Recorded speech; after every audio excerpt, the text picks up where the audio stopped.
Neste cenário de campos verdejantes e colinas verdes, às margens do Ribeirão das Abelhas e do Borá, foi fundado o Arraial do Santíssimo Sacramento sob o patrocínio de Maria, depois de levantarem um cruzeiro e o cônego Hermógenes rezar a primeira missa da região. Assim começa a história de Sacramento, Minas Gerais, na presença de duas Marias, uma ausente e outra sempre presente, cobrindo com seu manto evangelizador toda a extensão das terras prósperas do Ribeirão das Abelhas e do Borá.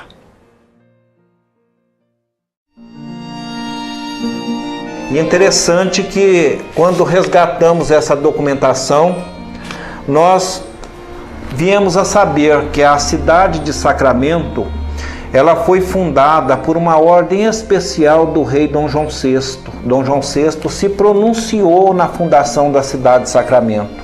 Houve um pedido do vigário do desemboque, cônego Hermógenes Cassimiro de Araújo Brunswick, que era vigário do desemboque, que é uma vila, hoje distrito da cidade de Sacramento, uma vila de 1743. E o vigário de lá, sentindo a necessidade de administrar para o povo do sertão os ensinamentos evangélicos, pediu autorização ao bispo de Goiás, Dom Francisco Ferreira de Azevedo, autorização para fundar uma capela, que ele disse ao bispo que esta capela seria um marco, no meio do sertão, porque seria um lugar de pasto espiritual.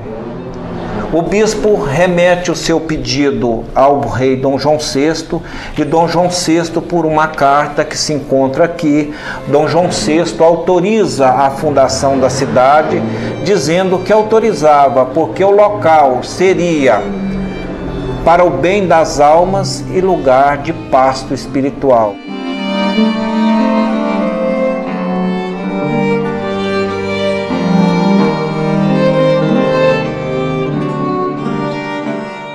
O cônego Hermógenes Casimiro de Araújo tinha tanto poder que ele recebeu a incumbência de demarcar a Sesmaria e entregar a concessão para pessoas que pudessem dar desenvolvimento, fazer com que essa Sesmaria progredisse, desse emprego, fossem exploradas, enfim. E ele foi demarcando mais ou menos 8.000 alqueires de terra. Ele era inteligentíssimo, era o homem mais inteligente de toda a região, sem dúvida, o maior empreendedor, o homem mais famoso do sertão da farinha podre, que era o nome que tinha Triângulo Mineiro, era o homem mais importante de toda essa região e mais sábio. Então ele jamais ia pensar que isso aí fosse feito pelo Espírito Santo ou por obra não humana. Mas ele não teve dúvida, pôs o nome de Santa Maria. Mas ele achou tão bonito o local todo, a paisagem, que ele não só colocou o nome de Santa Maria, mas entregou para o irmão dele a concessão, Padre Antônio Alves Portela Domiense de Araújo. Em seguida, o Padre Antônio, com o auxílio dos escravos, construiu a capelinha, que houve alguns massacres. Houve massacre de cigano, massacre de índio, massacre de brancos, houve alguns massacres por aqui. E entre eles, houve uma briga de colonos, de capatazes e escravos. E os capatazes ou levaram a pior, ou ficaram muito zangados. Eu sei que eles puseram fogo na capelinha, pegaram a imagem da Virgem Maria e jogaram no Rio Grande. Então, dessa imagem não tiveram mais notícia. O interessante é que quando aí teve um médium que desenhou a capelinha e nos entregou. Falou, você vai fazer capelinha? Eu não vou fazer, eu não sei. Estou estudando. Aqui, eu recebi esse desenho da capelinha. É esse desenho aí. Aí veio um outro, menino ainda, tem. O que ele pode ter? 12 anos de idade. Falou, tio, aqui que tinha capelinha, nesse local. Aí ele marcou a capelinha. A capela é um marco histórico. Assim, Sacramento, elevada à condição de cidade em 1876, nasce de um ato religioso, sob a égide de Duas Marias, com a grandiosa missão de ser um local especial na educação e na evangelização. O padre Domiense, ele ficou com essa sesmaria de Santa Maria, né? E ali ele edificou uma fazenda que está lá, que é onde nasceu o capitão São Roque. Ele foi um padre muito piedoso, dedicado inteiramente à catequese dos índios e dos escravos. Mas ele teve um caso com uma escrava, filha de uma escrava, linda. Não é porque foi minha bisavó, não, tataravó, mas dizem que ela era muito linda. Ela chamava Eleodora e tinha o apelido de Janinha, porque ela era filha de uma escrava que chamava Jana. Ela teve um filho com o padre. Esse filho desapareceu no dia do nascimento. A escrava foi alforriada, também no dia do nascimento do filho, e depois se casou com um colono branco. Ali o capitão São Roque construiu a sua casa, que está lá até hoje, é o casarão, que foi há pouco tempo os descendentes dele recuperaram a casa, né? E ali, por um dia, veio morar também o senhor Mariano. O senhor Mariano, que era tio de seu Eurípides. Na espiritualidade superior, no entanto, a preparação desse pasto espiritual no Triângulo Mineiro, no século XIX, tem como motivação concreta a descida à terra de um espírito da esfera crística destinado a entrar para a história da educação e do espiritismo. Com métodos de ensino inéditos para os padrões da época e suas extraordinárias faculdades mediúnicas, ele deixaria inúmeros exemplos de amor ao próximo. Seu nome, Eurípides Barçanulfo. Como educador, Eurípides Barçanulfo coloca a educação a serviço das crianças mais pobres e adota, no Colégio Allan Kardec de Sacramento, os mesmos métodos de ensino de Pestalozzi, embora nada conhecesse sobre o educador suíço. Métodos esses de grande importância para a época e que são amplamente utilizados nos dias de hoje: a adoção de classes mistas, a abolição de castigos e recompensas, ensino de português, matemática, francês, inglês, latim, física, geometria, botânica, arte dramática, astronomia, zoologia, química, anatomia, filosofia, história do Brasil e universal, história das religiões, do espiritismo e fim dos exames tradicionais. Como médium, Barçanulfo desenvolve suas faculdades mediúnicas e segue rigorosamente os ensinos da doutrina espírita, codificada em meados do século XIX pelo também educador e discípulo de Pestalozzi, o francês Hippolyte Léon Denisard Rivail, mais conhecido como Allan Kardec. Vários fatos marcantes da história ocorrem durante os últimos 30 anos do século XIX. Na Europa se destacam a queda do Império de Napoleão III e a modernidade de cidades como Paris, Londres e Berlim.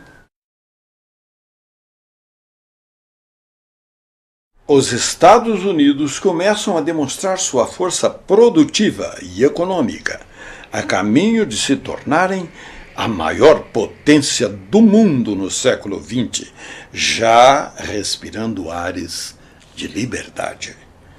No Brasil, a Lei do Ventre Livre e a Lei Áurea são marcos históricos de nosso avanço como povo civilizado. A escravidão é abolida. A centralização política do Império torna-se um entrave às ideias progressistas. Acontece a primeira convenção republicana em Itu, São Paulo. Acaba a monarquia e se instaura a república. Editores do Rio de Janeiro começam a publicar em português as obras de Victor Hugo, Émile Zola, Georges Sand e Allan Kardec. No Triângulo Mineiro, a economia é basicamente rural. Começam a surgir os primeiros rebanhos de gado na região.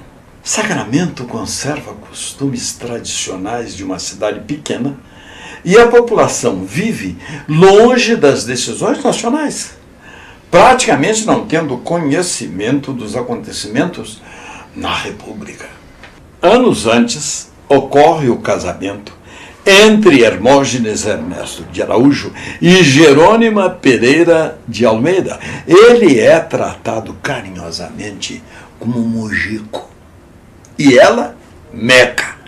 Família católica de hábitos simples. O casal tem 15 filhos. O terceiro recebe o nome de Eurípides Barçanufo. Ao nascer em 1º de maio de 1880, sob os cuidados da parteira Ludovina. Os primeiros anos de Mojico e Meca são muito difíceis financeiramente.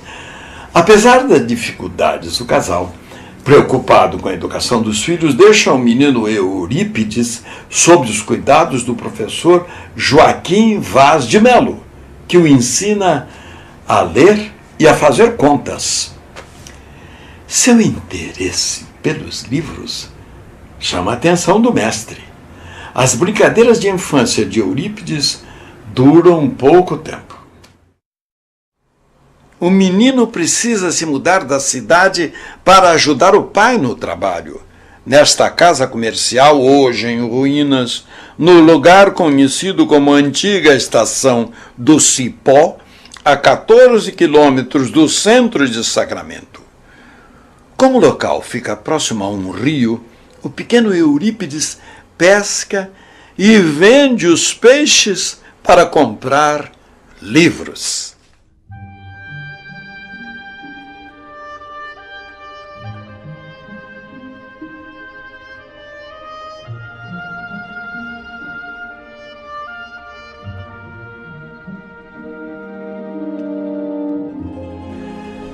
Nesta época, Sacramento assiste à chegada dos primeiros imigrantes vindos da Itália para substituir a mão de obra escrava nas plantações de café. Surgem as primeiras famílias de brasileiros descendentes de italianos. Eurípides, muito jovem, foi para o Colégio Miranda e ganhou dos professores uma confiança muito grande, e também acredito que pela formação moral que ele trazia como bagagem do seu espírito e uma vivência muito grande como experiências de outras existências, nós reconhecemos que o professor João Deville de Miranda foi um grande colaborador para que Eurípides reacendesse na sua consciência aquilo que realmente já estava armazenado dentro dele, chegando a ponto de que o diretor da escola, o professor João Deville de Miranda, procura o pai de Eurípides para falar que eles não tinham nada mais a informar ou a ensinar um aluno, coisa que a gente sabe que isso não é nem normal, né? Desde menino, Eurípides demonstra interesse por literatura e arte. No Colégio Miranda, desenvolve seus conhecimentos intelectuais. Durante os estudos básicos de Eurípides, Mojico hospeda um médico que traz alguns livros sobre sua profissão. Folheando esses livros, o menino se interessa em estudar medicina. Desde cedo, o desejo de ajudar os doentes está inculcado em seu espírito.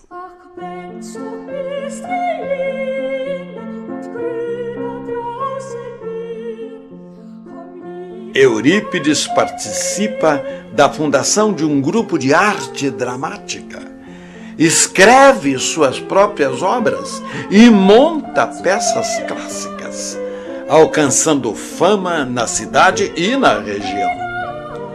A criação deste grupo teatral possibilita discussões sobre literatura, filosofia e arte. Eurípides relaciona-se com a família do compositor Carlos Gomes e são organizados saraus comuns na época, nos quais predominam peças musicais do período romântico e clássico e barroco. Após Eurípides concluir os estudos secundários, o professor Miranda diz ao pai que o rapaz não tem mais nada a aprender em seu colégio e que, portanto, deve fazer um curso superior numa cidade grande. Seu pai aceita a ideia e o matricula na Escola de Medicina da Marinha do Rio de Janeiro, para onde chegam a viajar 2 vezes. Católica fervorosa, sua mãe, Dona Meca, não pode frequentar a igreja por causa de suas visões e estado emocional durante os ofícios religiosos. Seu ex-aluno, Dr. Tomás Novelino, conta que Dona Meca, só de pensar em se afastar do filho, tinha fortes crises de desmaios. Eurípides era um homem sem problemas materiais, sem problemas espirituais. Ele estava realizado, porque com 24 anos de idade ele já era diretor do Liceu Sacramentano, professor de todas as matérias. Quando faltava um professor, ele substituía. Ele era um intelectual reconhecido já em toda Minas Gerais e talvez no Brasil inteiro. Mas ele tinha 3 grandes problemas. O primeiro dele era a doença da sua mãe, que o perturbava desde criança. O grande sonho de Eurípides é encontrar um meio de curar sua mãe. Ele curou quando se tornou espírita. O segundo grande problema dele chamava Senhor Mariano, o tio querido dele, que estava fazendo um movimento contrário à religião da família, estava envergonhando a sociedade sacramentana e da região com trabalhos do diabo em Santa Maria. E o terceiro problema dele eram as bem-aventuranças. O senhor Ferrúcio, ele lembrava, e está gravado, de seu Eurípides assistindo à missa dentro do presbitério, dentro do altar. Seu Eurípides tinha um lugar dentro do altar junto do padre. E enquanto o padre fazia o sermão, ele levava uma caderneta e ia anotando o sermão do padre. É da memória do povo, por exemplo, seu Eurípides saindo da matriz andando de fasto, para não dar as costas para o altar. Eu procurei, eu tenho todos os documentos da igreja que consegui xerocopiar. Há um silêncio abissal nos livros da igreja com relação a seu Eurípides. Seu Eurípides não é citado em nenhum livro da igreja, a não ser o livro de batismo dele. Ele conhecia a Bíblia com a palma da sua mão, ele tinha uma memória fotográfica. Na época, os padres eram proibidos de entregar Bíblias a leigos, a irmãos leigos. Somente padres poderiam ter acesso à Bíblia, porque eles estudaram e estavam preparados para compreender seus mistérios. Os irmãos leigos não podiam ler Bíblia, porque eles não iriam entender, iriam fazer confusão. Era essa filosofia predominante na época. Mas o padre tinha tanta confiança no saber de Eurípides, na facilidade com que ele assimilava as coisas, diretor do colégio da qual ele era professor. Os 2 padres eram professores do colégio Liceu Sacramentano. Então, o padre entregou uma Bíblia. Eurípides chega à conclusão que, se ficar longe da mãe, Dona Meca, ela sofreria uma piora em seu estado emocional. Assim, desiste de seus projetos pessoais no Rio de Janeiro e permanece ao lado da mãe, em Sacramento. Segundo sua biógrafa, Corina Novelino, influenciado pela passagem de um médico em sua casa quando criança, e por livros sobre homeopatia emprestados por um estudioso sobre o assunto, o jovem Eurípides abre uma pequena farmácia, realizando o desejo de auxiliar os doentes pobres e também de curar os desmaios da mãe, Dona Meca. Em 31 de janeiro de 1902, Eurípides funda, juntamente com amigos, o Liceu Sacramentano de Ensino Fundamental e Médio. No mesmo ano, lança na cidade o jornal A Gazeta de Sacramento. É inevitável que um homem bom, culto, portador de caráter íntegro, exemplar e caridoso, e que desenvolve tantas atividades culturais em benefício da comunidade, se torne uma das figuras mais populares. Em 1902, Eurípides se candidata e, com expressiva votação, é eleito vereador especial, passando a se dedicar também à política local por 2 mandatos trienais. Com apenas 22 anos, Eurípides ocupava 5 funções de responsabilidades em Sacramento. Professor e diretor do Liceu Sacramentano, vereador, jornalista e secretário da Irmandade São Vicente de Paulo. E segundo consta, ali em Santa Maria teria começado a acontecer fenômenos paranormais. E, sem explicação para o fato, buscaram um espírita em Uberaba, ou perto de Uberaba, em Peirópolis, ou chama Peirópolis justamente por isso, Frederico Peró. Frederico Peró era um espanhol que tinha um centro espírita lá em Peirópolis. Foram buscar ele para ver os fenômenos que estavam acontecendo em Santa Maria, já que não tinham encontrado uma solução para aquilo, né? E ele veio e constatou pela crença dele que se tratava de espíritos ou de manifestações espirituais e começou ali a fazer um trabalho que os espíritas chamam de trabalho mediúnico em torno daquela fazenda, daquele, né? E até fundar ali o primeiro centro espírita rural, né? Em Santa Maria, que hoje, até hoje, eles dão continuidade aos trabalhos lá.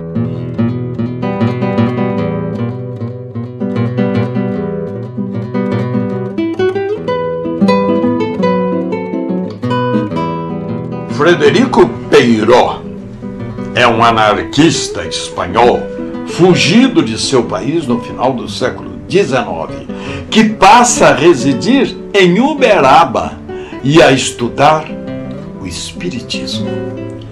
Ao viajar a trabalho para a Fazenda Santa Maria, percebe que existe uma comunidade de médiums no local. Frederico Peiró, ele era materialista. Quando aqui ele chegou em Bragança Paulista, depois veio para Uberaba, ele esteve em Veríssimo. Quando ele chegou em Veríssimo, eles pediram que ele frequentasse uma sessão espírita.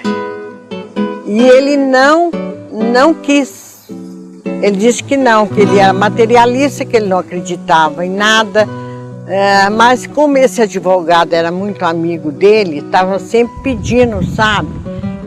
Vamos, um dia ele resolveu aí. Chegou lá tinha as mensagens escritas e psicofônicas. Viu uma mensagem psicofônica em castelhano. Ele era espanhol, ele entendia castelhano. E o espírito falou, terminou. Aí o presidente disse, eu não entendi nada. E algum que entendeu aí, pode falar. Ele entendeu, não quis falar.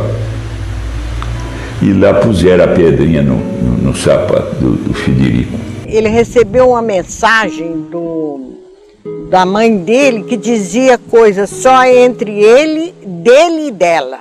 E ele ficou tão impressionado que ele começou a estudar o espiritismo e se tornou o maior propagador do espiritismo no Triângulo Mineiro.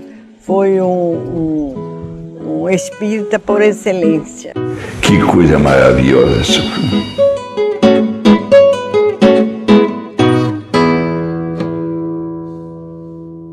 As panelas andavam, passeavam pelas casas. As janelas abriam e fechavam à noite, embora estivessem trancadas. As portas batiam à noite, embora estivessem com tramelas. Enfim, ouvia-se vozes de pessoas que não estavam na casa. Todos estavam dormindo. Outras casas viam os vultos, viam assombrações. Eram todos efeitos físicos. Parecia que havia uma tempestade de pedras sobre a casa e não havia nada. Não havia chuva, não havia nada. Havia casa em que as pessoas que lá chegavam tinham a roupa marcada de mãos cheias de barro e não sentia a mão batendo nas roupas dessas pessoas. Ficava só as marcas. Então, esses fenômenos físicos, esses fenômenos de efeitos físicos, é que transtornou essa região. E coincidiu com a vinda do Senhor Mariano para cá. O Senhor Mariano se casou com a neta do capitão São Roque, líder ruralista, grande católico, amigo dos padres, filho de padre, um cara extraordinariamente religioso. Não aceitava de jeito nenhum trabalho que não fosse um trabalho dirigido por padres. O vô São Roque e o Senhor Mariano se desentendem, porque Frederico Peró vem aqui, ouve os camponeses, ajuda o Senhor Mariano a montar o movimento espírita, organiza o grupo, mostra que isso aí é coisa de Deus, que eles têm uma missão a cumprir, a missão é desenvolvida. O Senhor Mariano funda o Centro Espírita Fé e Amor, 28 de agosto de 1900. Dava mensagem pela mesinha. Então a mesinha dava as pancadas e tinha um secretário na mesa atrás que escrevia a mensagem. Sei que todos punham a mão assim, ó, espalmada. E a mesa batia. Aí batia, virava, igual o telégrafo da Mugiana, quase imitando. Ele recebia as pancadas lá, que a mesa batia, assim, ó, tá. Tinha que ser de efeito físico, tinha que ter efeito físico. Se não tivesse efeito físico, não podia trabalhar na mesinha. E ali ele ia devagarzinho, como o senhor sabe, que nem o aluno que entra no AEIOU para aprender a progredir, a frasear as coisas. Ele já foi melhorando, já foi caminhando para o outro sistema, porque o senhor foi no começo mesmo. O senhor Mariano era da família católica, materialista, ideia materialista, ferrenho.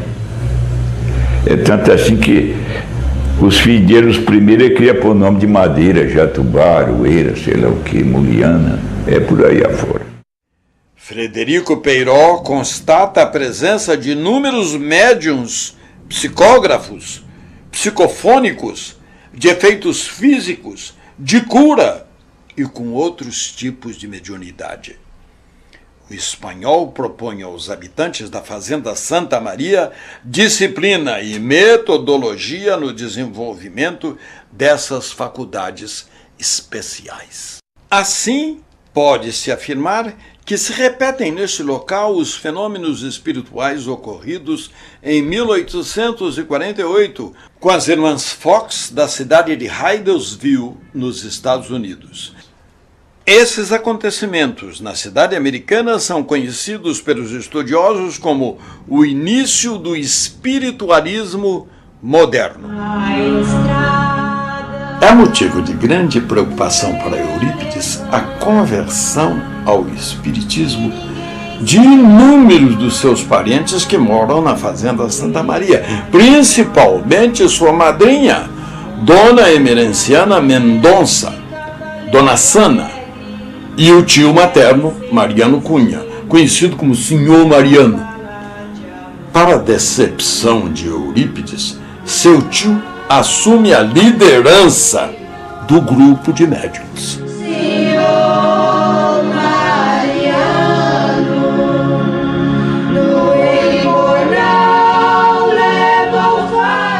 Quando vê o afilhado, Dona Sana lhe fala da quantidade de fenômenos mediúnicos dos quais é testemunha nas sessões espíritas na Fazenda Santa Maria e das significativas pregações evangélicas realizadas por gente humilde, analfabetos e semi-analfabetos.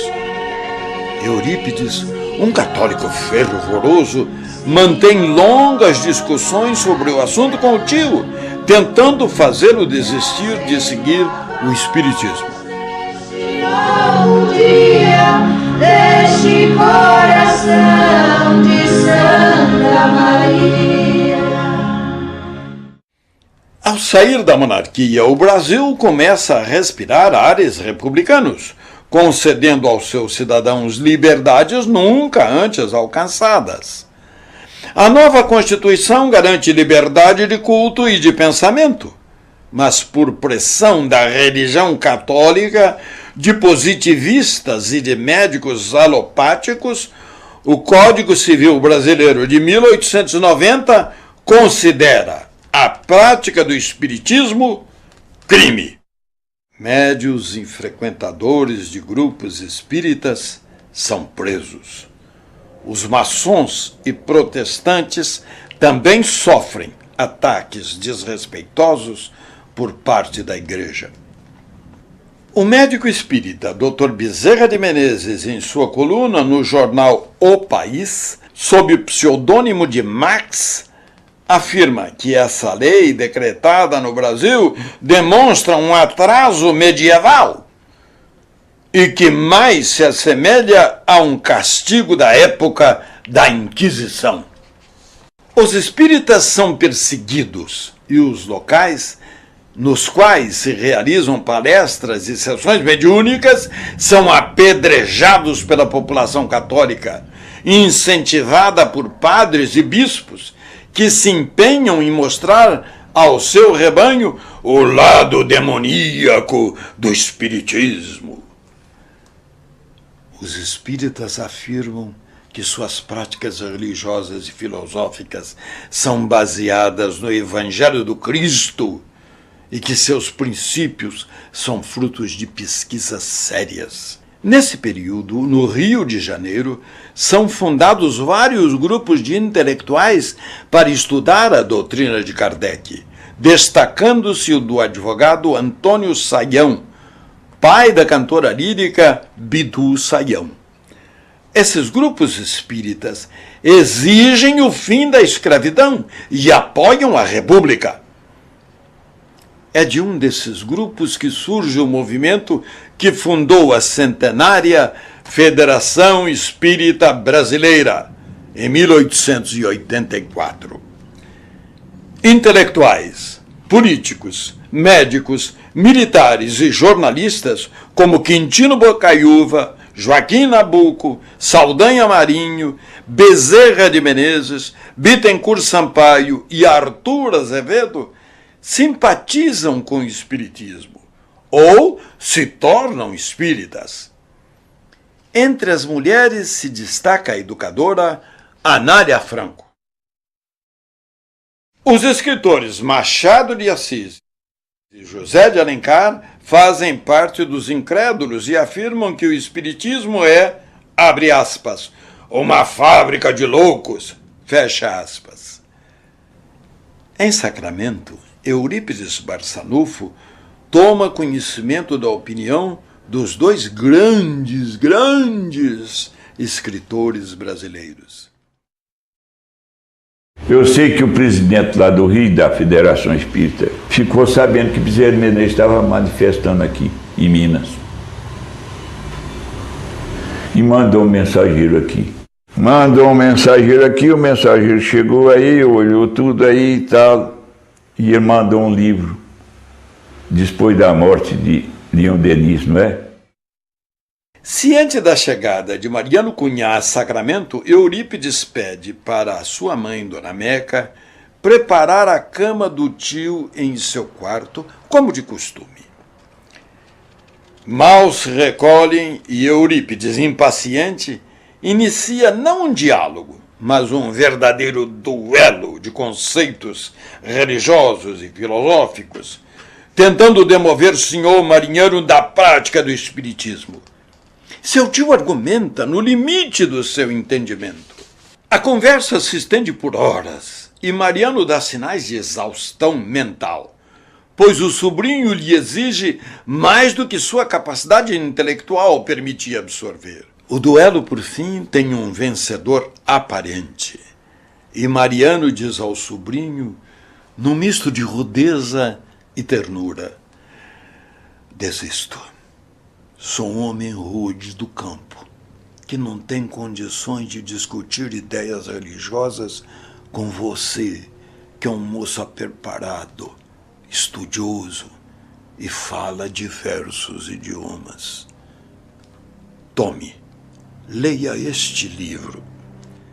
E entrega ao sobrinho o livro Depois da Morte, do filósofo e intelectual francês Léon Denis, lançado na França no final do século XIX. Obra que há mais de 100 anos fascina gerações devido ao seu conteúdo filosófico, literário e humanista. Aí entregou o livro, o senhor disse, pegou, logo no prefácio ele já baqueou, já amoleceu, e ficou lendo o livro, ele dormia, acordava, o senhor está lendo o livro. Ele falou, ele gostou do livro. O dia amanhece e o jovem Eurípides ainda continua a leitura, seduzido pelo linguajar e pela argumentação do continuador da obra de Allan Kardec. A partir daí, passa a olhar para o tio de uma maneira diferente. Mas a conversão definitiva de Eurípides ao espiritismo não se daria com a leitura de Depois da Morte, embora tenha sido este um momento decisivo que o levou a refletir sobre os postulados da doutrina dos espíritos. Começa o ano de 1904. Abalado em suas convicções na fé romana, Eurípides estuda o espiritismo. Cada vez mais se afasta dos ofícios religiosos da igreja. Um, porém, sobrepõe-se aos demais, o das boas aventuranças. É a velha questão que insiste em perturbar o jovem católico. E o Eurípides vem à Sexta-feira da Paixão e chega em Santa Maria, viu que o trabalho estava sendo realizado na casa de um camponês. Se dirigiu àquela casa e lá chegando sofreu uma primeira surpresa. Todos os habitantes de Santa Maria estavam presentes. Unanimidade. Não havia um contrário. Todos eles eram espíritas e participavam daquele trabalho. Segundo fato que espantou Eurípides: se todos estavam presentes, não havia necessidade de lugares vagos. E lá estavam 2 lugares vagos, um para ele, outro para o companheiro que ele trouxe. Então sabiam previamente que ele lá estaria, e ele não avisou ninguém que viria aos trabalhos.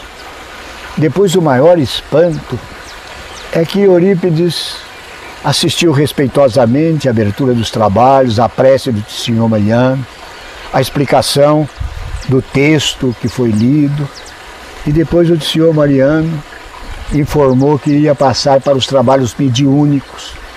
E nesse instante, depois ele contou, mas mentalmente, Eurípides teria dito: se isto for verdadeiro, se os mortos puderem voltar, eu gostaria que João Evangelista me informasse através do Aristides, um dos que compunham a mesa de médiuns, e ele conhecia todos, porque todos eram parentes dele, pela origem até.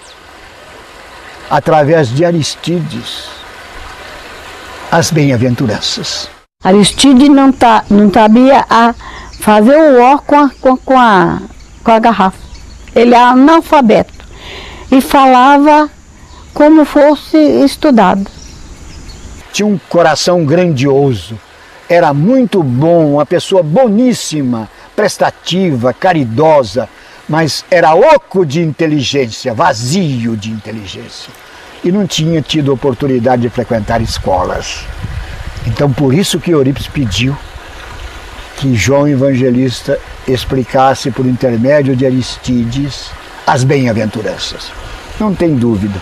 Aristides levanta-se e faz a mais linda explanação bíblica que Eurípides tinha visto até então, ouvido até então. Aristides explica bem-aventurança por bem-aventurança, à luz de 3 leis fundamentais da doutrina espírita. A primeira, a lei do amor. A segunda, a lei da reencarnação. A terceira, a lei do progresso. Cada um de nós conquista aquilo que Jesus prometeu pelos seus próprios esforços. E Aristides explica isso com uma clareza irrefutável, com uma lógica que Eurípides ficou abismado. E no final ele diz: João, o evangelista. Não precisa dizer mais nada, Eurípides se torna espírita. É aí que acabou de completar a derrubada dele.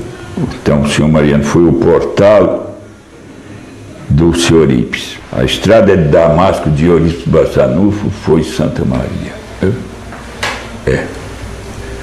É igual São Paulo e Estevão. Sem Estevão não tinha São Paulo. Senhor Eurípides sem Mariano, no meu modo de ver, não tinha senhor Eurípides. Ele deu um testemunho dos maiores, o compadre senhor Mariano. Ele foi meu compadre, a filha mais velha, a fiada dele. Chegava as pessoas obsidiadas, ele punha lá numa casinha, eu ia para a escola, eu chegava lá e encontrava ele pondo comida na boca daquele pessoal. 2, 3, que o sarava chegava mais 2, isso foi a vida do senhor Mariano. Foi um pioneiro do espiritismo no Triângulo Mineiro, foi. Os espíritos tinham respondido ao seu desafio. Não restam mais dúvidas. Eurípides constata que os homens, após a morte do corpo físico, sobrevivem e podem se comunicar com os chamados vivos através dos médiuns. Esse episódio, aliado à mais perfeita compreensão de Deus que encontrara nos argumentos de Leon Denis, em Depois da Morte, faz com que Eurípides Barçanufo descerre definitivamente o véu da ignorância espiritual que o dominava até então. Depois de ir à fazenda Santa Maria para educar sua mediunidade com Mariano Cunha e Frederico Peiró, sua conversão se completa. Todos os momentos difíceis pelos quais passa, devido à sua decisão, Eurípides encontra sempre o apoio necessário junto ao tio e aos médiuns da fazenda Santa Maria. Pela mediunidade do tio Mariano Cunha, é orientado pelo espírito do doutor Bezerra de Menezes, após descobrir que possui vários tipos de mediunidade, inclusive algumas raríssimas. Eurípides constata que nos princípios espíritas sua cristandade será mais bem empregada em favor do próximo. Tem início a missão de um verdadeiro apóstolo de Cristo em terras brasileiras. Nós estamos diante do casarão da Fazenda Santa Maria, onde Senhor Mariano tinha o seu centro espírita e onde Eurípides Barçanufo desenvolveu a sua mediunidade. Na segunda janela desse casarão, Eurípides Barçanufo se hospedava. Inclusive, durante 3 meses, logo após sua conversão, quando ele abandonou a Igreja Católica, entregou todos os documentos da Associação São Vicente de Paulo que ele presidia para os católicos, devolveu para os padres, e aqui ele ficou 3 meses, onde ele acabou desenvolvendo todas as suas capacidades mediúnicas junto com o seu tio, o senhor Mariano. Como ele vinha da Igreja Católica e tinha uma influência muito grande, os pais ficaram com medo, natural naquela época, pois o espiritismo era muito pouco conhecido, de que Eurípides estava subjugado ou passando por situações em que não era mais compatível com aquilo que ele havia aprendido e ensinado. Eurípides foi prevenido pelos espíritos de que todos o abandonariam após essa conversão. Eurípides, naquele dia que o senhor Mariano recebe Vicente de Paulo e dá orientação para ele, para que ele entregasse o cargo de presidente da Irmandade Vicente de Paulo, porque ele tinha uma missão que os irmãos da Irmandade tinham condições de dar continuidade ao belo trabalho caritativo que eles faziam em Sacramento, e que não era por acaso que ele era presidente da Irmandade Vicente de Paulo e que ele tinha ajudado a fundar aquela Irmandade, porque ele, Vicente de Paulo, é o protetor e inspirador dele desde criança, e que contou para ele alguns fatos da vida infantil dele, da vida juvenil, da qual ele, Vicente de Paulo, teria participado. E ele informa a Eurípides naquele dia que Eurípides iria perder tudo, mas quando perdesse tudo estaria no momento de realizar a sua grande missão, e depois disso ele só deslanchou em todos os setores. Em todos os setores. Tudo que Eurípides Barçanufo punha a mão dava certo. Em todos os setores. Mas naquele dia, quando terminaram os trabalhos, já estava à noite. E ele então chega para o senhor Mariano e fala: senhor Mariano, aonde mora o Carlos? O senhor Carlos é um doente que tem o nome de Carlos. Aí ele falou: o Carlos mora depois dessa selva aí. Ele mora numa casinha isolada daqui. Por quê? Nós temos que visitá-lo. Amanhã cedo nós vamos lá. Não, tio senhor, nós temos que ir hoje, porque faz 3 dias que o Carlos não tem alimento e nem água. Nós temos que ir hoje. Mas a selva, floresta, tem animais perigosos. Mas nós estamos a serviço de Deus, não estamos, tio senhor? Nós não temos que temer isso. Vamos lá visitar o Carlos. Arriaram o cavalo, foram. Chegaram, levaram víveres, levaram água. Chegaram lá, realmente o Carlos estava sem alimento e sem água. Eurípides deu alimento, deu o passe, e na saída deu-lhe um beijo na testa. Iniciava-se a primeira grande cura de Eurípides, a segunda foi sua mãe, a primeira foi do Carlos. Era um leproso que se encontrava isolado em Santa Maria esperando a morte, porque ninguém mais o visitava de medo da doença. Eurípides o curou. Isso está na tradição oral nossa, né, Marileia? As pessoas passavam mal em algum lugar, aqui, e de repente se Eurípides chegava, sem chamar, sem comunicar, se Eurípides chegava na casa da pessoa enferma, né? Isso aconteceu com o meu próprio pai. Mas eu contei do meu. E meu pai, o papai contava que minha avó já tinha perdido 2 irmãozinhos do papai com croup, difteria, né? É. E o papai contraiu a doença também e começou a passar mal, né? De repente chegou a ser Eurípides, medicou, chamou umas pessoas e disse: ó, não abandone a mãe do menino. Meu avô era mascate, viajava muito, não abandone ela até eu voltar, porque o menino corre risco de vida. Mas ninguém tinha chamado esse Eurípides, ele chegou lá. E quando foi na madrugada, ele voltou, mediu a febre do papai, quando menino, 5 anos, falou: pode ir embora todo mundo, que o perigo passou. Ao adotar o Espiritismo como sua nova filosofia de vida, Eurípides cria, em 11 de junho de 1904, o culto das 9 horas, em que pessoas de todos os credos religiosos pedem a ajuda espiritual para si e para seus familiares, recebendo fluidos de espíritos benfeitores por meio de médiuns espíritas. O tio Eurípides, ele teve uma intuição de fundar o culto às 9 horas da manhã. E esse culto foi fundado em 1904. O dia que ele faleceu, no outro dia, vovó Meca prosseguiu com o culto. E depois, no desencarne da vovó, a mamãe aqui fazia o culto, todos faziam o culto, entendeu? Mas quem permaneceu com o culto foi a mamãe. Isso foi acontecendo de 1904, mês a mês, dia a dia, ano passava ano, até 1907, começo de 1907, quando Eurípides Barçanufo, desesperado, resolveu fechar o colégio. Não tinha mais aluno, não tinha mais professor, não tinha mais dinheiro para pagar o colégio, estava falido.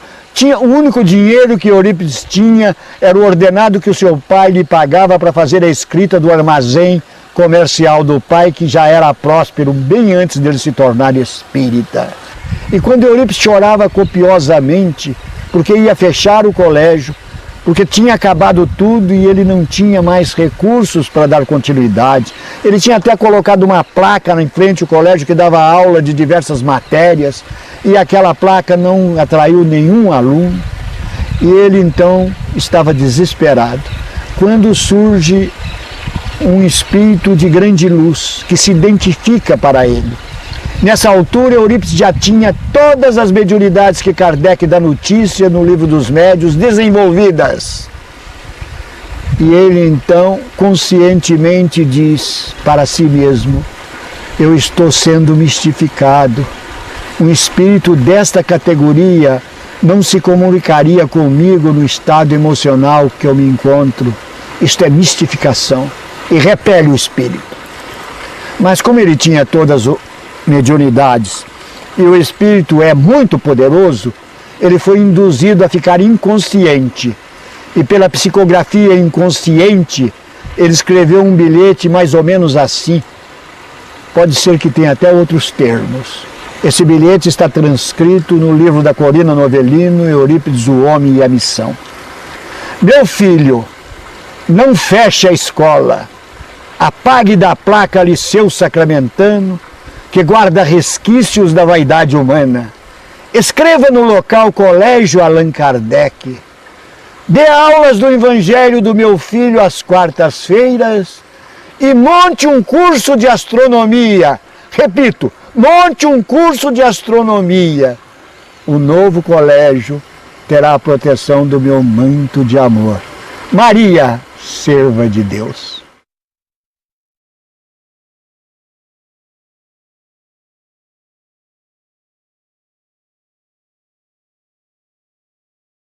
Ele foi lá correndo, apagou da placa Liceu Sacramentano, escreveu Colégio Allan Kardec.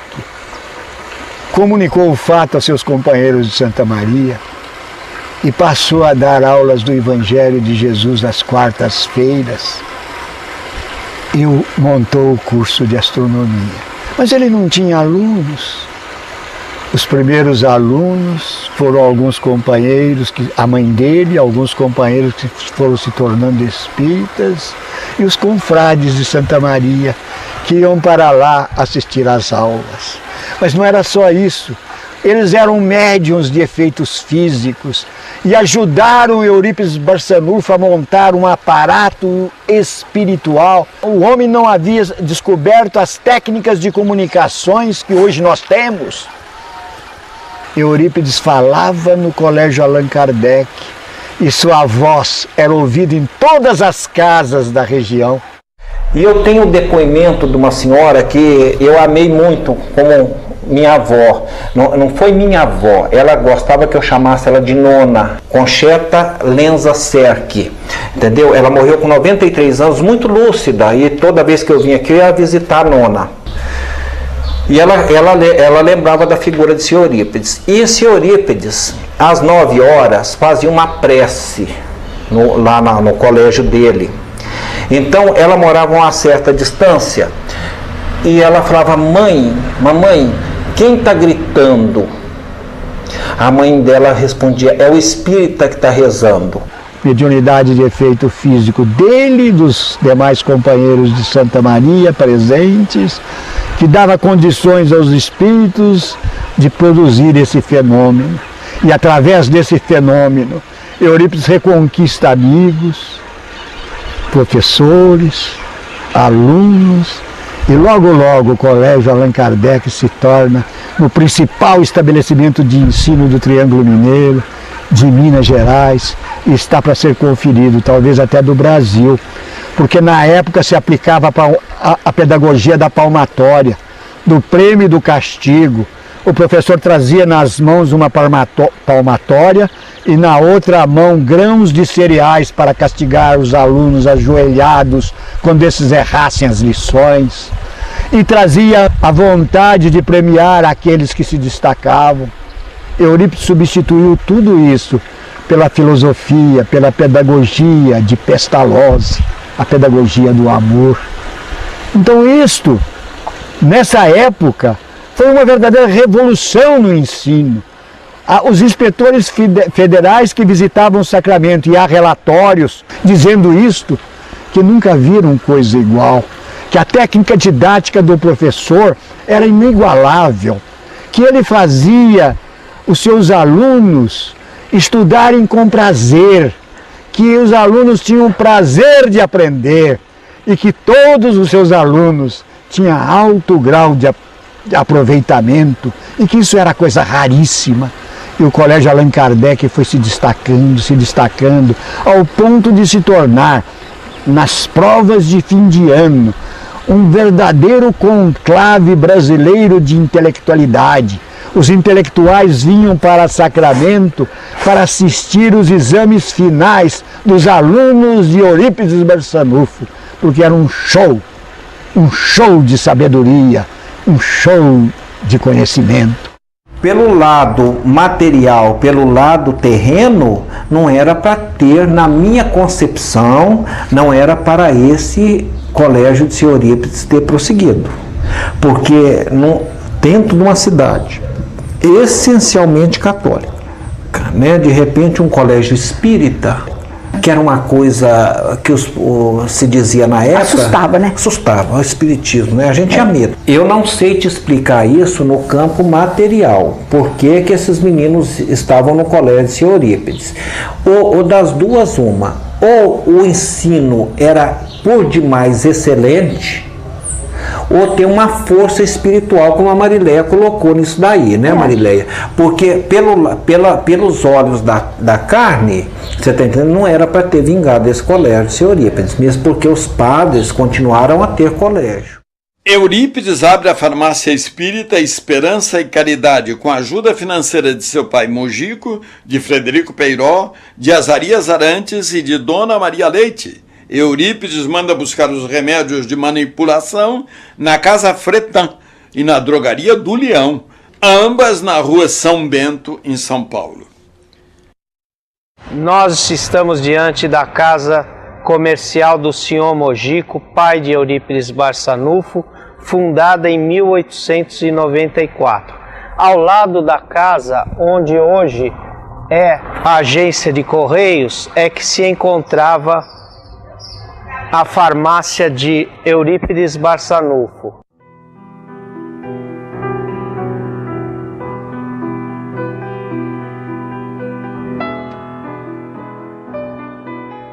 No preparo das manipulações de remédios e no atendimento da população, ajudam sua mãe, Dona Meca, e as irmãs Ederite e Eurídice, mais conhecidas como Sinhazinha. Dona Amália Ferreira de Melo é outra importante colaboradora do médium e passa a ser sua dedicada secretária. Essa farmácia, toda a construção ela foi transferida para a Chácara Triângulo, onde hoje existe o Recanto da Prece, dirigida por suas sobrinhas netas, Eigorina e Nizinha Cunha.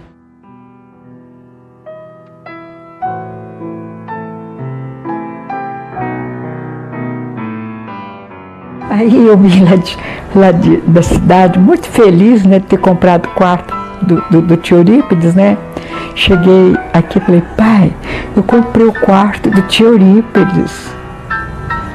Ele falou assim, muito bem, minha filha, mas você tem dinheiro? Eu falei assim, ó, eu toda a vida pensei em ter uma libertação, comprar uma conduçãozinha para mim se locomover, né? E eu tenho um pecúriozinho que meu irmão me deu e tudo. Então, vamos para o quarto de Eurípides.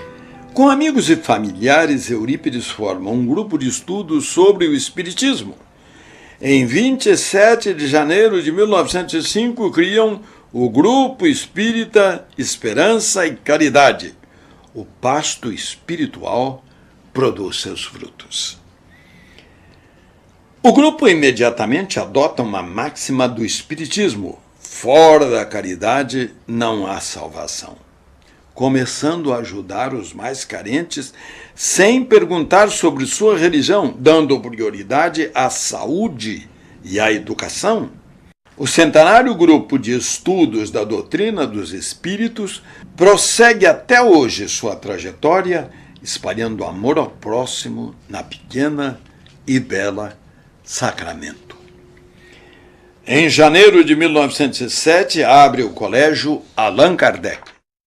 Como médium, Eurípides presta atendimento gratuito em domicílio, receitando, sob orientação espiritual do Dr. Bezerra de Menezes, o mesmo que defendeu o espiritismo e os espíritas de ataques no final do século XIX.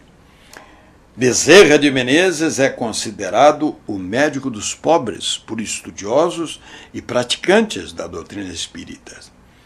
O humanista e homem público convertido ao espiritismo nasceu no Ceará, mas viveu a maior parte de sua vida no Rio de Janeiro. Faleceu em 1900 aos 69 anos. Ele era homeopata, ele era poliglota, ele era professor, ele era uma pessoa culta, ele falava 2 ou 3 línguas. Então essa pessoa tinha que ter destaque dentro da Câmara. O senhor Eurípides teve destaque dentro da Câmara. Estou até aqui, por incrível que pareça, apareceu aqui, sem a gente esperar, apareceu o livro do senhor Eurípides aqui. Então você veja bem, as atas da Câmara, né? Ele era o secretário da Câmara. Ele lavrava as atas e ele assinava com o presidente. Então era uma pessoa de destaque. Necessariamente, o senhor Eurípides era uma pessoa de destaque. O presidente da Câmara é o Coronel Zé Afonso, está assinado aqui, ó. Coronel Zé Afonso de Almeida. Presidente e o secretário Eurípides Barçanufo. Quando se torna espírita em 1904, assume a defesa dos ideais da doutrina, propõe e aprova leis que trazem muitos benefícios inimagináveis para uma cidade do tamanho de Sacramento. Citamos apenas a linha de bondes e a usina elétrica do Cajuru, tipos de benfeitorias inexistentes, inclusive em algumas capitais e grandes municípios do Brasil.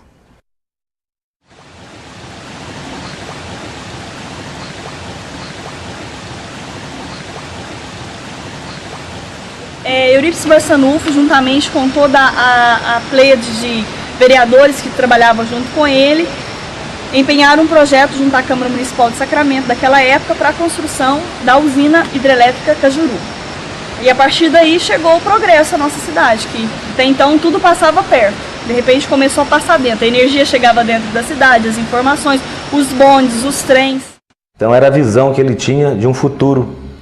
Lutava sempre buscando desenvolver não só a parte religiosa, procurando ajudar os mais necessitados, sempre ao lado dos mais simples, dos mais humildes, mas também como um homem público, a colaboração que ele trouxe para a nossa comunidade, de suma importância para uma comunidade pequena do interior, mas com uma visão grande, futurista, já projetando um sacramento que nós temos hoje, e com certeza nós teremos aí ainda que desenvolver muito.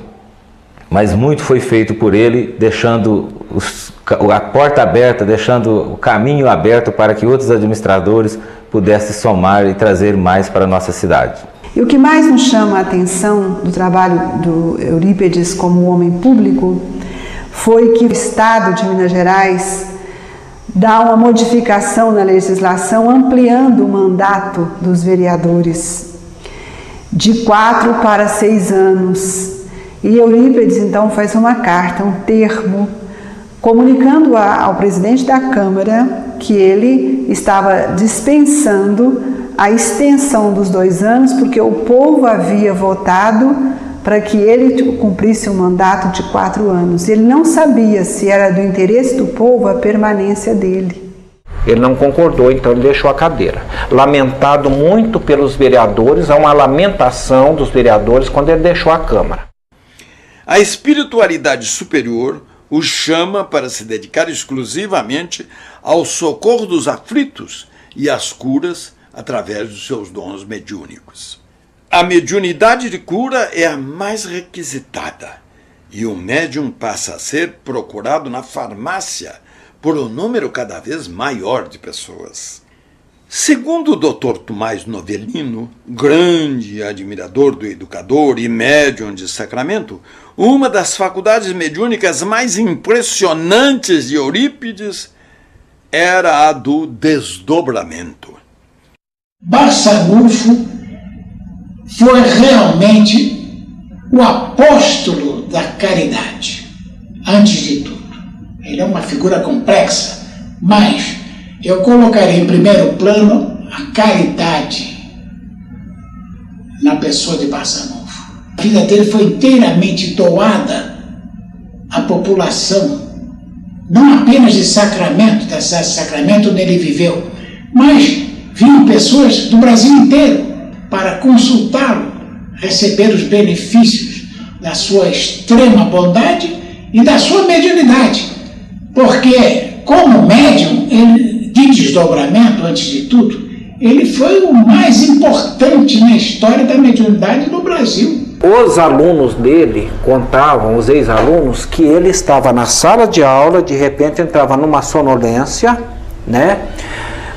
Passado alguns minutos, ele retornava às atividades e falava: estive lá em lugar tal, curei fulano, assisti a um parto, e depois eles iam e comprovavam que realmente aquilo aconteceu. Que ele esteve lá naquele lugar, atendeu alguém e, no entanto, os alunos continuavam vendo ele ali em sonolência dentro da sala de aula. Numa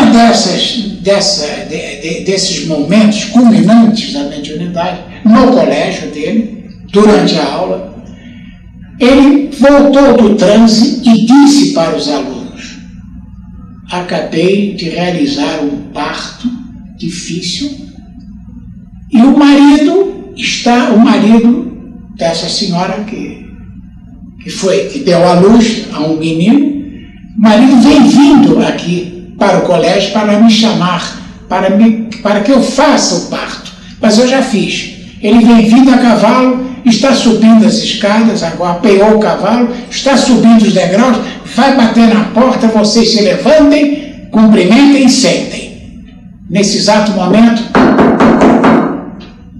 abriu a porta, entrou o marido, nervoso: por favor, professor Barçanufo, venha ver minha mulher, fazer o parto dela, porque ele fazia parto, ele era muito conhecido como médium parteiro. Ele disse: já fiz o parto. Não é possível, replicou o marido, porque eu teria visto o senhor a caminho. O caminho é um só. Não, mas eu já fiz o parto, nasceu um belo menino, meus parabéns. O marido não acreditou, ainda pegou o Barçanufo pelo braço e levou até sua casa. Barçanufo, homem acessível, generoso, acompanhou o marido. E a esposa, com o bebê no colo, quando viu o Barçanufo entrar com o marido, disse: professor Barçanufo, não precisava ter voltado, eu estou passando muito bem com a criança. Quer dizer, estou citando um caso entre dezenas e dezenas e dezenas de casos em que o Barçanufo atuou como médium parteiro. Porque quem fazia o parto, o espírito, era o Dr. Bezerra de Menezes, um espírito conhecido no Brasil inteiro. A cidade de Sacramento e o médium espírita ficavam famosos. Seu prestígio cresce cada vez mais. Aumenta o volume de cartas que recebe diariamente de várias partes do Brasil com pedidos de receitas e remédios. E ele estava num desses passeios com seus alunos, viu uma linda pedra que parecia polida, que se prestava a escrever. Então ele pediu para os alunos pegarem a caneta, usava a caneta tinteiro, e cada um escreveu o nome naquela pedra. Eles escreveram, ele joga a pedra no Rio Borá, no Ribeirão Borá, e volta com os alunos para o Colégio Allan Kardec. Quando chegou no Colégio Allan Kardec, a pedra estava em cima da mesa principal dele. Os alunos ficaram espantados.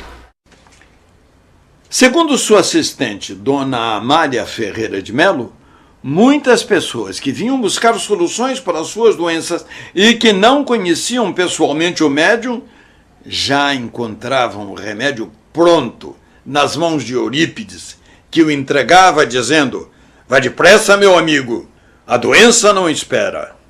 Tinha uma mulher, um casal, uma família na fazenda, e a mulher estava muito ruim, mais ruim mesmo para morrer. Então, que a mulher falou assim: "Vai, fulano, não me lembro os nomes, e você vai lá e fala com o senhor Eurípides para ele mandar um remédio para mim, que eu estou muito ruim." Ela nem citou o que tinha, tão ruim que ela estava. E ele então colocou um vidro num embornalzinho e montou a cavalo e veio. Chegando aí, ele parou no primeiro ponto de venda.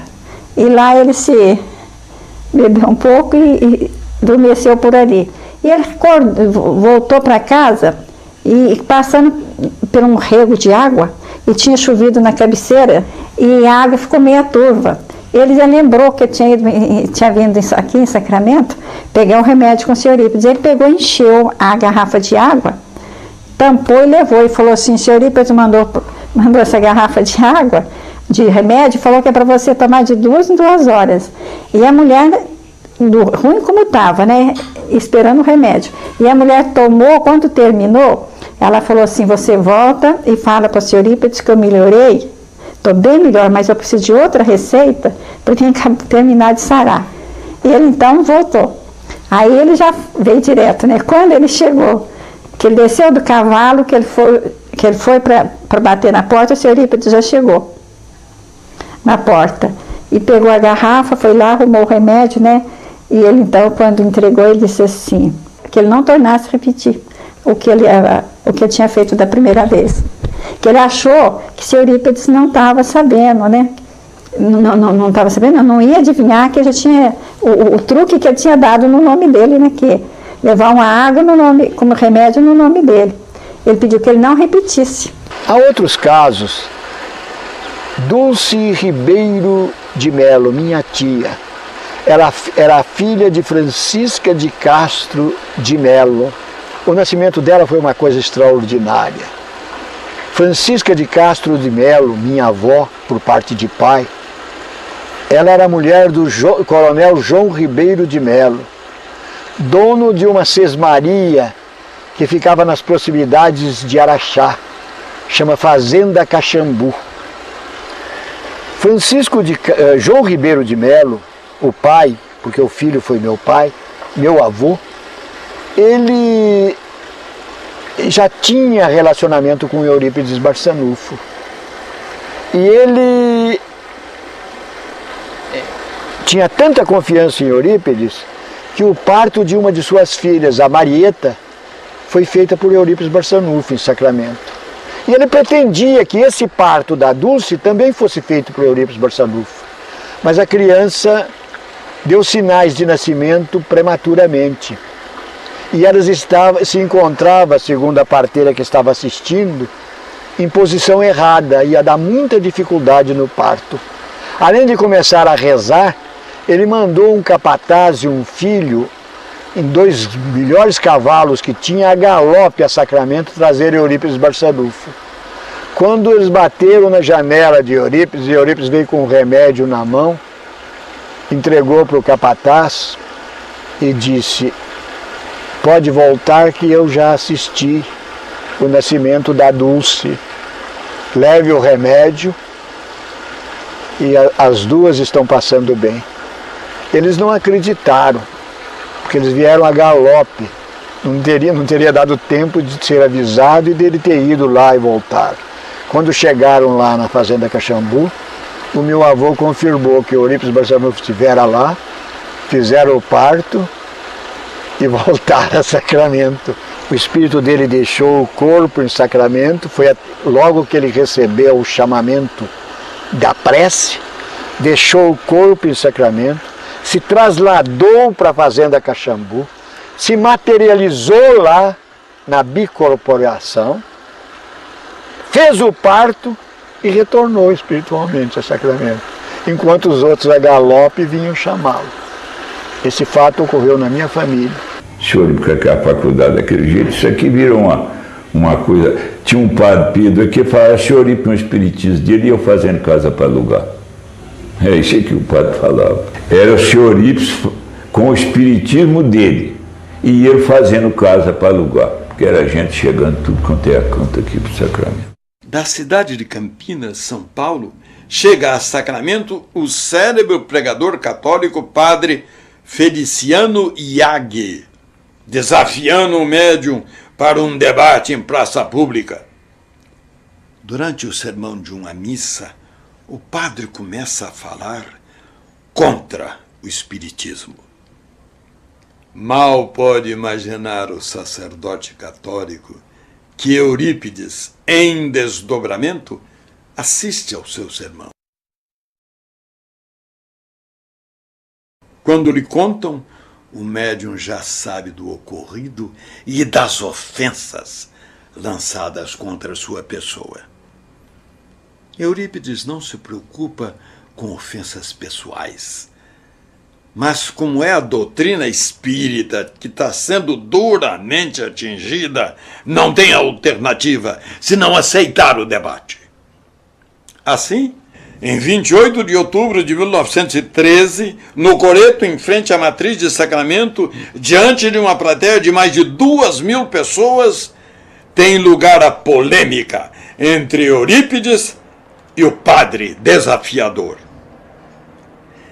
Tamanha é a superioridade de Eurípides sobre o seu rival que, após o debate, o povo carrega em triunfo pelas ruas da cidade.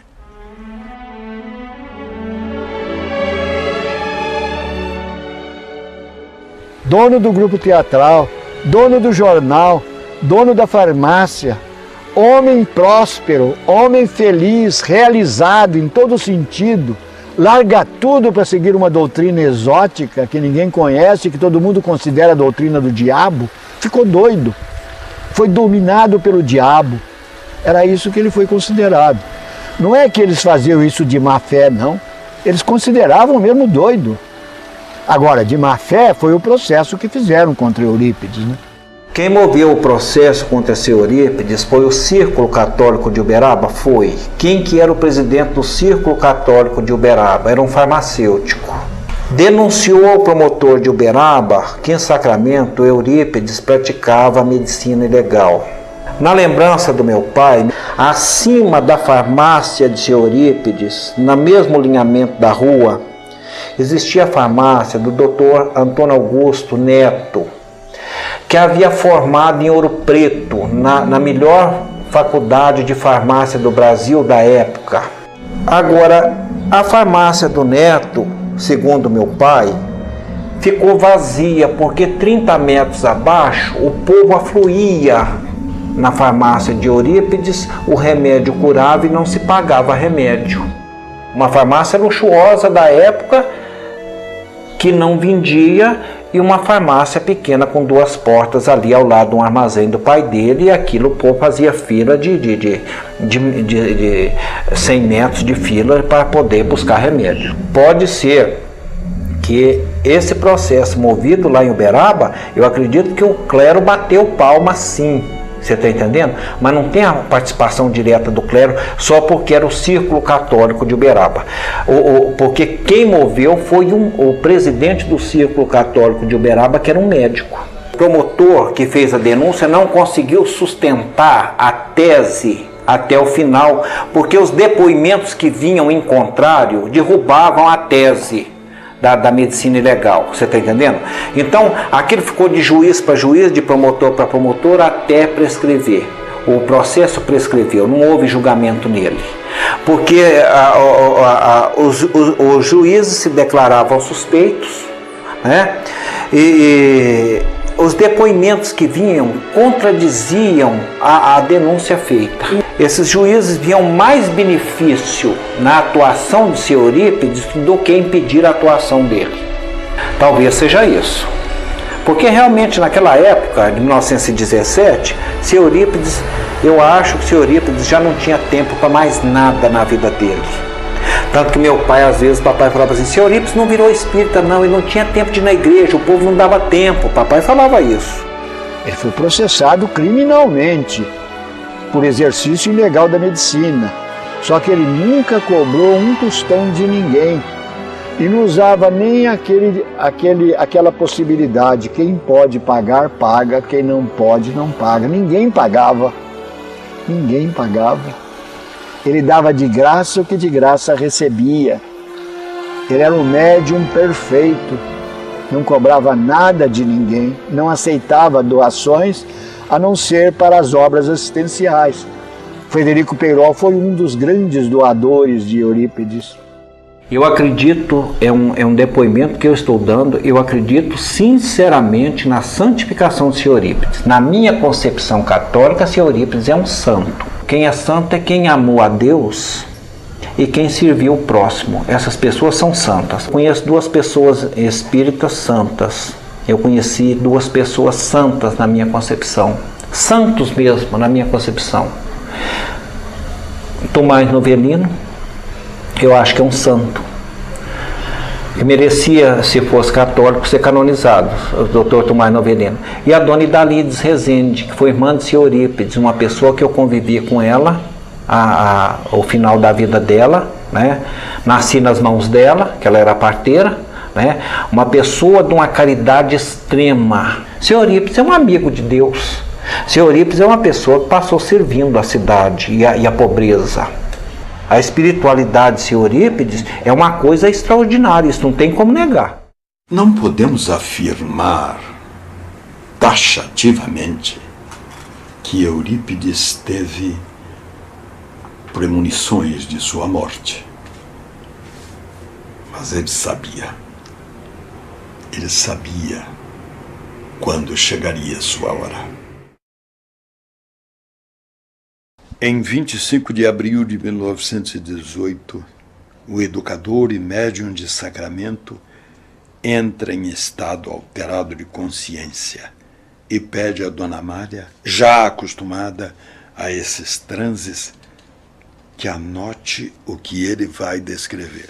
Seu mentor espiritual, São Vicente de Paulo, o convida para um passeio em planos superiores e o avisa: meu filho, está terminada a sua missão na Terra. Estamos atingindo outra esfera. Em seguida, Eurípides, ainda em transe, transmite algumas orientações à secretária e desperta. Devido ao seu grau de evolução, o anúncio da própria morte não abala o médium. Em 18, com a febre espanhola, ele foi embora. A gripe espanhola chega ao Brasil. Milhares de pessoas morrem todos os dias. Dona Amália e Eurípides são acometidos desse terrível mal. Mesmo assim, por 3 dias, ele resiste e continua atendendo aos necessitados. Ironia da vida, os milhares de medicamentos fornecidos não servem para aquele que também arde em febre. A enfermidade mina as forças do apóstolo da caridade, que se dedica aos seus doentes até o aniquilamento e o limite da sua resistência física. A febre, implacável, vence o corpo fragilizado do grande médium.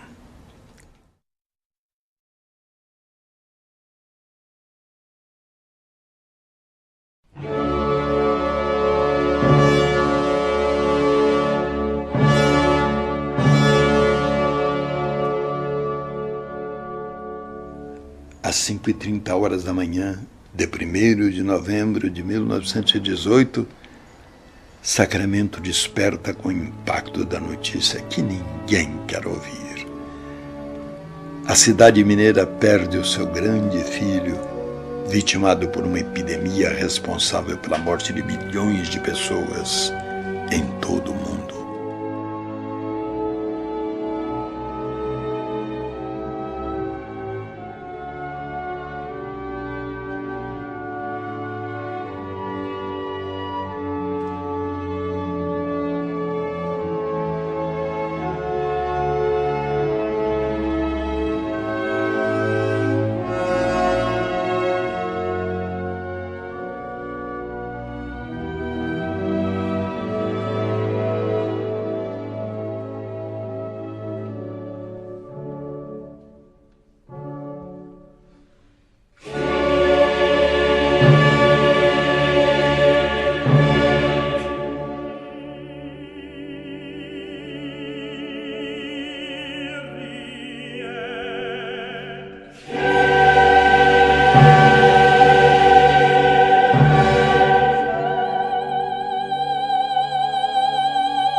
No plano espiritual, uma pleiade de espíritos da esfera crística o aguarda em festa.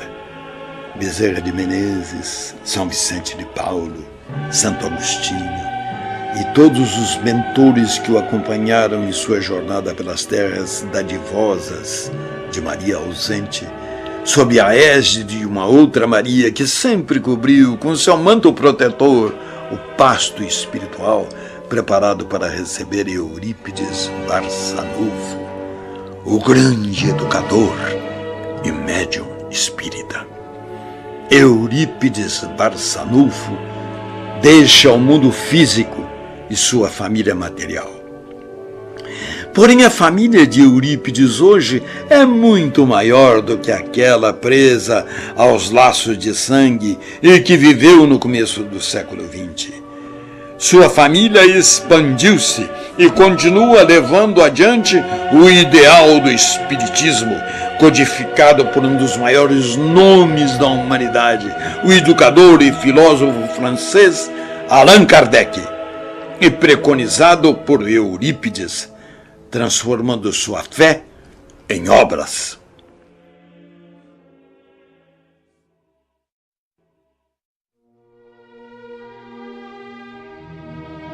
Da herança espiritual deixada por Eurípides, apenas sua farmácia encerrou as atividades, mas permanecem prestando serviços à comunidade sacramentana desde 1907, o Colégio Allan Kardec e o Grupo Espírita Esperança e Caridade.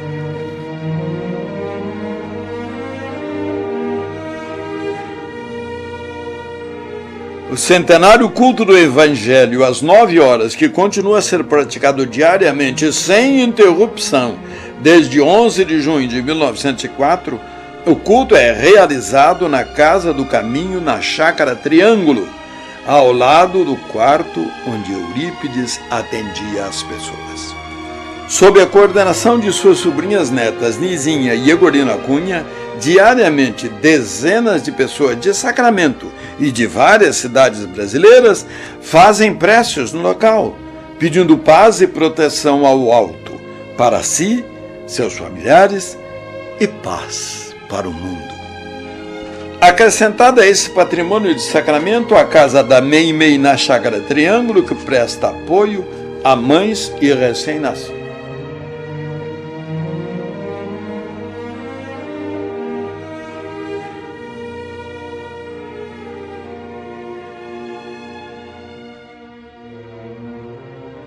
Outra obra de fundamental importância para Sacramento é o educandário pestalozziano Eurípides Barçanufo, dirigido por uma descendente de Eurípides, a educadora Alzira Bessa França Mui, e outros bravos colaboradores, dando continuidade ao trabalho extraordinário do Dr. Tomás Novelino, Dona Aparecida Ribeiro Novelino e Corina Novelino.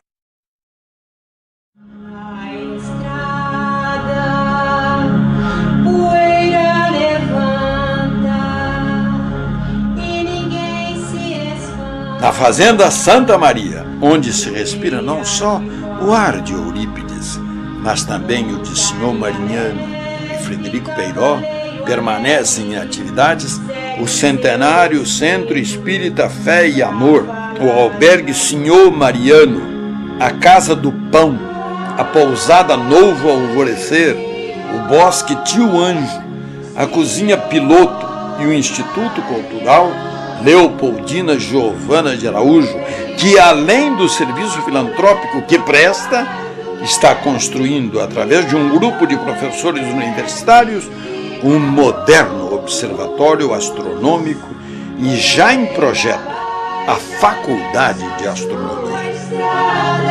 A sua chegada é aviso de Jesus.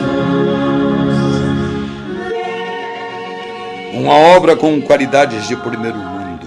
A Casa Assistencial Dr. Bezerra de Menezes, com 40 leitos para crianças com deficiências físicas e mentais. Antigo sonho de Egorina Cunha, sobrinha neta de Eurípides. A casa foi construída e é mantida com a ajuda de mãos amigas e benfeitores. O pasto espiritual continua com sua tarefa de educar e evangelizar, tendo como modelo e guia Jesus. A voz de Eurípides Barçanufo ainda ecoa pelas terras dadivosas de Sacramento, sob as bênçãos de Maria, serva de Deus.